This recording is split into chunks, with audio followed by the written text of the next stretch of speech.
စကားတင်တာဖွင့်ပွဲအခမ်းအနားဆက်စီတွေဖြစ်ပါတယ်ရှင်။အခမ်းအနားစတင်ပြီးအခမ်းအနားစီစဉ်များကိုသူတင်ဖတ်တာတင်ပြပါမယ်ရှင်။အစီအစဉ်ဖြင့်အခမ်းအနားစတင်ကြောင်းကြေညာခြင်းစီစဉ်ဖြင့်လဟင်တို့နေနာဂစာပေနှင့်ဝိရည်ကျေးမှုကော်မတီဥက္ကဋ္ဌဦးအောင်ကိုကတင်တာအထွတ်အမှတ်စကားပြောကြားခြင်းစီစဉ်သောကျေးလက်ဒေတာပြုလုပ်တဲ့ဦးစီးဌာနမှာတို့ညွှန်ကြားရေးကိုဦးဆောင်မှုက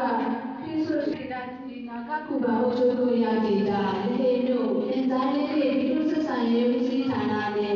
နာဂစာပေနှင့်ဝိရည်ကျေးမှုကော်မတီတို့ဦးပေါင်းဖွင့်လှစ်သည့်အခြေခံနာဂမစ်ဘာသာစကားတင်တာဖွင့်ပွဲအခမ်းအနား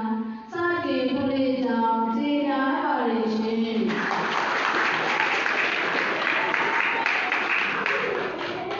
အစီအစဉ်အရလဟင်တို့နေနာဂစာပေ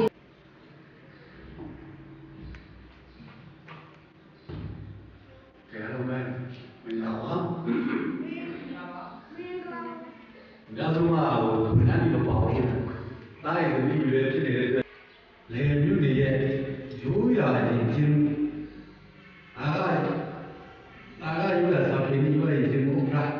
အားပေါ့ပေါ့နော်တောင်းတပြီးတော့ဒီလူတွေပေါ့အားလေးကရေးဆက်စမှာလေရိုးရာရင်ချင်းဆိုတဲ့နေရာမှာတောင်းတပြီးလို့မြင်နေတဲ့မြေလေးတွေနဲ့ဥပမာလေးရှိတတ်ပါတယ်ရိုးရာဆိုတဲ့အနေအထားတစ်ခုမှာရိုးရာပွဲလို့ပြောလို့နေရပါပဲရိုးရာဆိုတဲ့အမြင်မျိုးကိုတောင်းတပြီးလို့လည်းဒါလေးပဲပြီးမှာဖြစ်တယ်အမှန်တိုင်းဆိုရင်မြန်မာပြည်ဘက်ခြမ်းမှာတောင်းတပြီးလို့ဒီမှာနေတဲ့ချက်မှာနာဂမှုတွေလွယ်ပြောတဲ့နေရာမှာ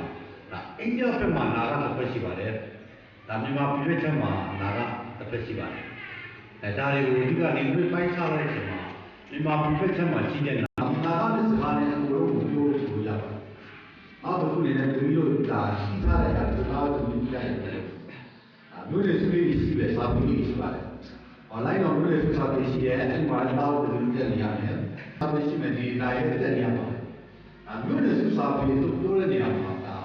မျိုးတွေစုကလေးကတယောက်နဲ့စာဖြစ်တဲ့အတွက်နာဂမစ်ကိုဘယ်လိုနားလည်ထားလဲလို့ပြောတယ်။အမှန်ဒီမှာတယောက်လည်းလိုင်းအောင်